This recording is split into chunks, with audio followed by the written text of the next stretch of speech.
आज के जमाने के विद्यार्थियों को देखकर बहुत ही हैरान है। तो एक शायरी से मैं अपनी कविता की शुरुआत करना चाहूंगी।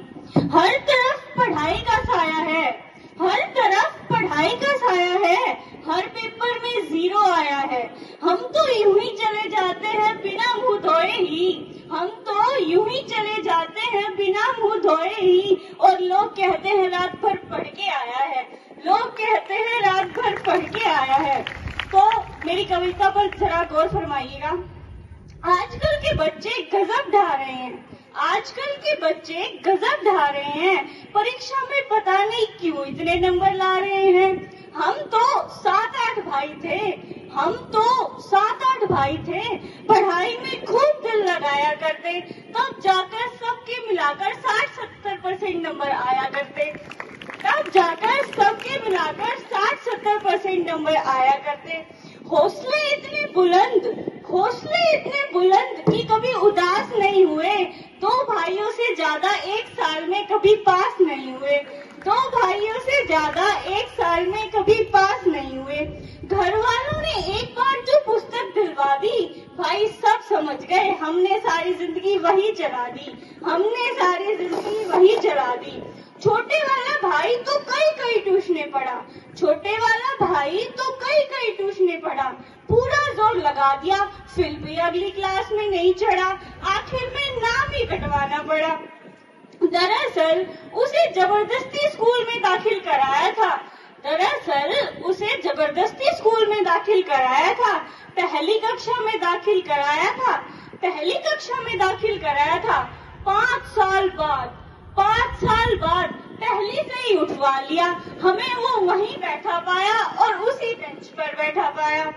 अब मैं एक और बात बताना चाहूंगा कि मेरे 12वीं कक्षा में मेरे अकेले के 33% नंबर आए थे।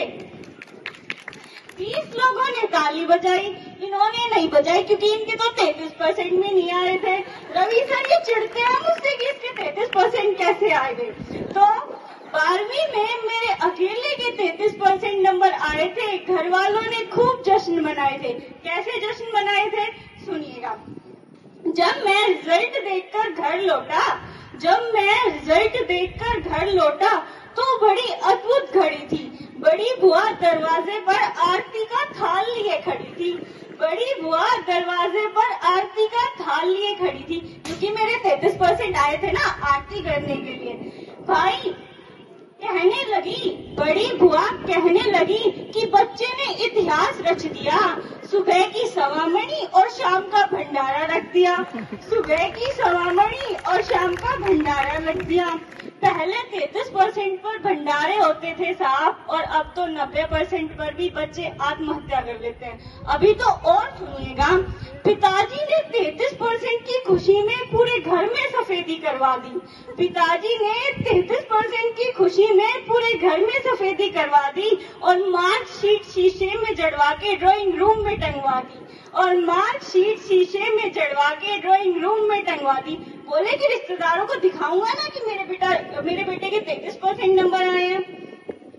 दादी माँ ने तो यहाँ तक कह दिया, बड़ी माँ ने तो यहाँ तक कह दिया कि जब तक इस बच्चे की पढ़ाई चलेगी घर में देसी घी की अखंड जोत चलेगी।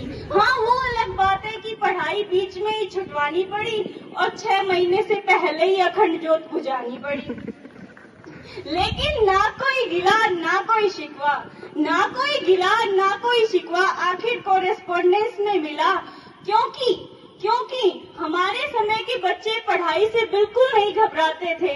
एक ही कक्षा में कई साल लगाते थे, एक ही कक्षा में कई साल लगाते थे, और कई बच्चों के तो रिश्ते भी स्कूल के थ्रू आते थे। कई बार तो सिलेबस एक्सपायर हो जाया करते, कई बार तो सिलेबस एक्सपायर हो जाया करते, बच्चे वहीं पड़े रहते, मास्टर रिटायर हो जाया करते, बच्चे वहीं पड़े रहते, मास्टर रिटायर हो जाया करते। जो बच्चे एक ही कक्षा में कई साल लगा दिया करते, उन्हें अगली साल क्लास का मॉनिटर बना दिया करते, और वही बच्चे आज देश के विजेता बन गए। उस टाइम के मॉनिटर आज देश के नेता बन गए।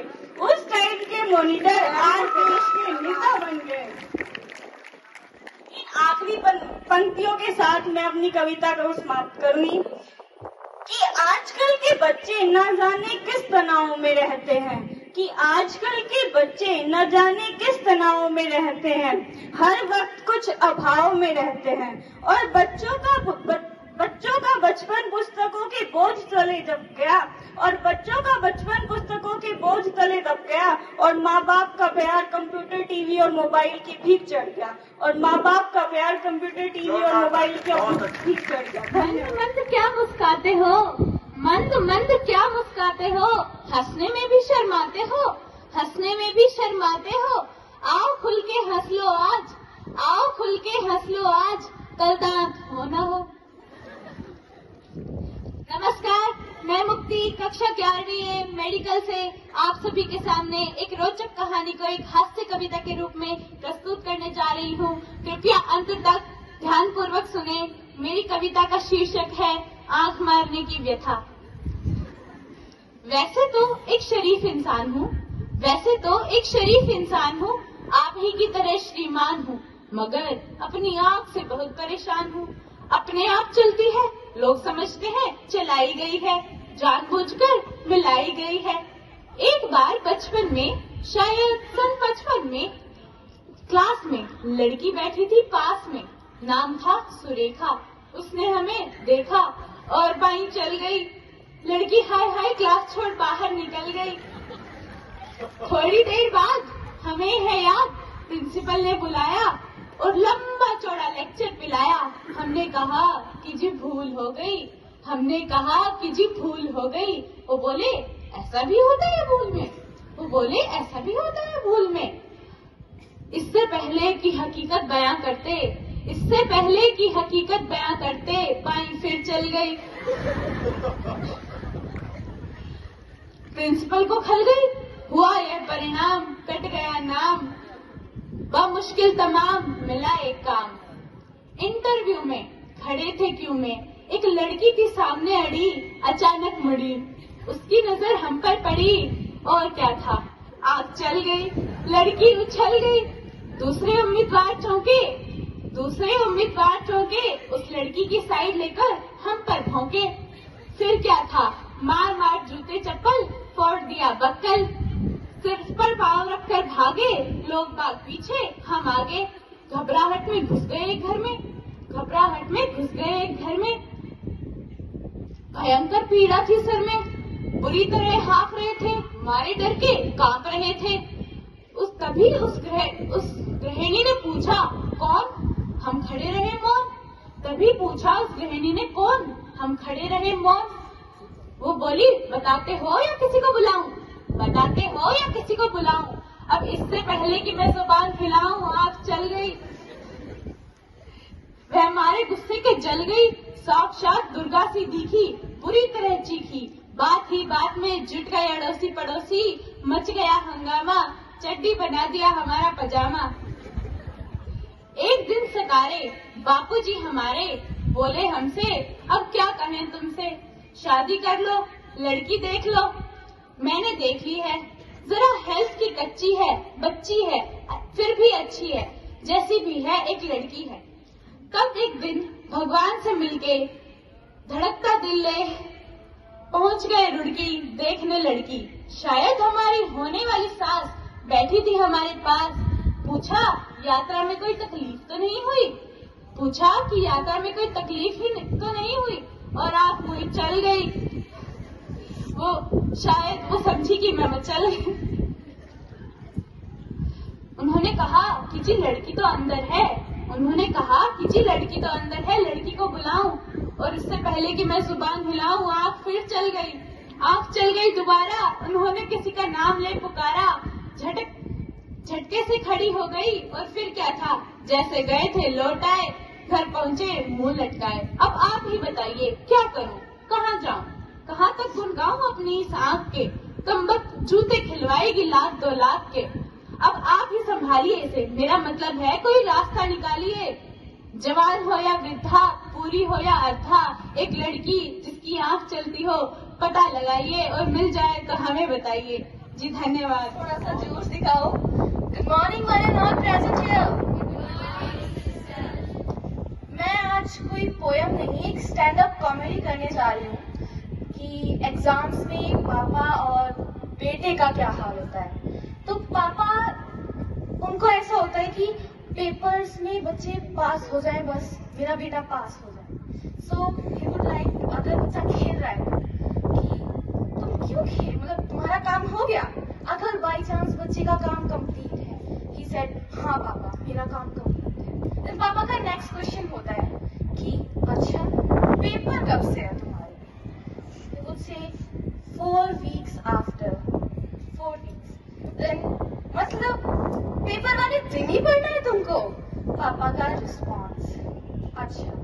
पापा को ना कोई बात डायरेक्ट नहीं बोलते, मम्मा तो एकदम बोल देते कि हाँ पढ़ लो बेटा पढ़ लो पेपर है। लेकिन पापा नहीं, उन्हें मजे लेने होते हैं। अगर मेरे पापा, लाइक मैं एग्जाम्स के टाइम मूवी देख रही हूँ तो ही वुड कम एंड से अच्छा पेपर में 2 क्वेश्चन श्रीदेवी से रिलेटेड भी आने वाले हैं।